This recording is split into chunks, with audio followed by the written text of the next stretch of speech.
जरा सोचिए, एक ऐसा ज्ञान जो हजारों सालों से जिंदा है, जिसे ना कभी किसी ने लिखा, ना ही किसी एक इंसान ने बनाया, फिर भी वो आज तक मौजूद है। आखिर ऐसा कौन सा ज्ञान है जिसे खुद समय भी नहीं मिटा पाया?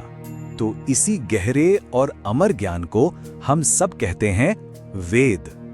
लेकिन क्या वेद सिर्फ पूजा पाठ की किताबें हैं या इनके पीछे कोई और ही कहानी है? आइए इस प्राचीन ज्ञान की परतों को एक एक करके खोलते हैं। ये बस कुछ जानकारी हासिल करना नहीं है, नहीं, ये तो एक सफर है, खुद को समझने का, अपनी पहचान का और हमारे अंदर छुपे सच का। तो इस सफर पर साथ चलते हैं। चलिए सबसे पहले एकदम बेसिक से शुरू करते हैं। समझते हैं कि ये जो शब्द है वेद, इसका असली मतलब क्या है। वेद शब्द संस्कृत की जड़ विद से निकला है, जिसका सीधा सा मतलब है जानना, टू नो। लेकिन रुकिए, ये जानना वैसा नहीं है जैसा हम सोचते हैं, मतलब कुछ पढ़कर जान लेना। ये एक बहुत गहरा, अनुभव पर आधारित ज्ञान है। इसको ऐसे समझते हैं, एक तरफ है किताबी ज्ञान जो हम पढ़ लिख कर हासिल करते हैं, और दूसरी तरफ है अनुभव वाला ज्ञान जिसे हम महसूस करते हैं। वेद जो है ना, वो दूसरी कैटेगरी में आते हैं। वो सिर्फ पढ़ी लिखी जानकारी नहीं है, ये वो ज्ञान है जो जिंदगी को समझाता है, कुदरत के नियमों को बताता है और पूरे ब्रह्मांड के रहस्यों को छूने की एक कोशिश है। और इसीलिए वेदों को सिर्फ एक किताब मान लेना शायद सबसे बड़ी गलती होगी। वेद एक किताब नहीं, बल्कि ज्ञान का एक विशाल समुद्र है। अच्छा, तो सवाल उठता है कि ये ज्ञान ही आया कहां से? इसका सोर्स क्या है? इसका जवाब एक बहुत ही खास शब्द में छिपा है, श्रुति। श्रुति का मतलब बहुत सिंपल है, जो सुना गया, दैट विच वॉज हर्ड। पर सवाल तो ये है कि सुना किसने और कैसे सुना?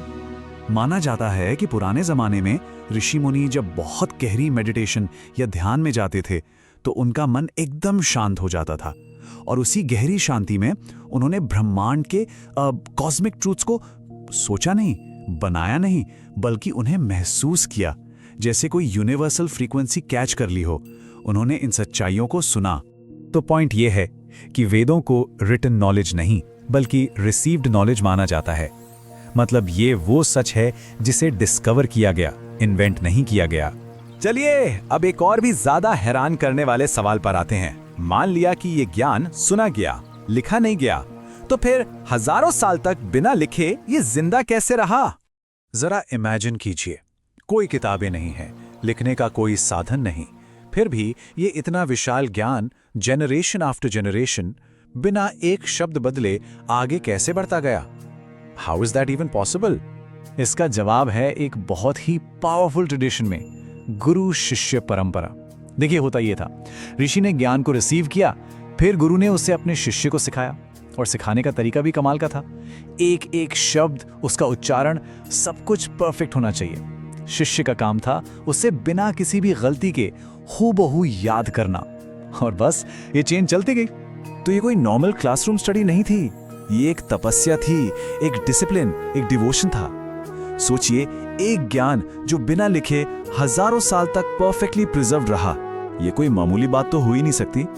ओके, तो हमने ये समझ लिया कि वेद क्या है, कैसे आए, कैसे बचे रहे, पर सबसे बड़ा सवाल, इनका पर्पस क्या है, इनका मकसद क्या है? क्या ये सिर्फ कुछ पूजा पाठ के लिए है?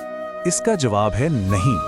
वेदों का असली मकसद तो कुछ और ही है। ये है खुद को समझने के लिए, जीवन को समझने के लिए, और उस अल्टीमेट ट्रूथ यानी परम सत्य को समझने के लिए। तो ये सिर्फ कोई धर्म नहीं सिखा रहे, ये तो द आर्ट ऑफ लिविंग यानी जीवन जीने की कला सिखाते हैं। मतलब कि हम कौन हैं, हम यहाँ क्यों हैं, और हमें एक बेहतर जिंदगी कैसे जीनी चाहिए।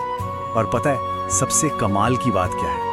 आज की इस सुपर फास्ट दुनिया में, जहां हम बाहर की दुनिया के बारे में तो सब कुछ जान रहे हैं, पर अंदर से उतने ही कंफ्यूज्ड हैं, उलझे हुए हैं। ऐसे में ये हजारों साल पुराना ज्ञान आज भी उतना ही पावरफुल है, उतना ही रेलेवेंट है। क्यों? क्योंकि सच कभी पुराना नहीं होता। लेकिन रुकिए, ये तो बस इंट्रोडक्शन है। वेदों की असली हिस्ट्री क्या है? क्या ये वाकई डिवाइन है, मतलब ईश्वर से मिला हुआ ज्ञान है, या इनके पीछे कोई और ही कहानी है जो हमसे छुपी हुई है? इन सारे सवालों के जवाब वो मिलेंगे अगले हिस्से में।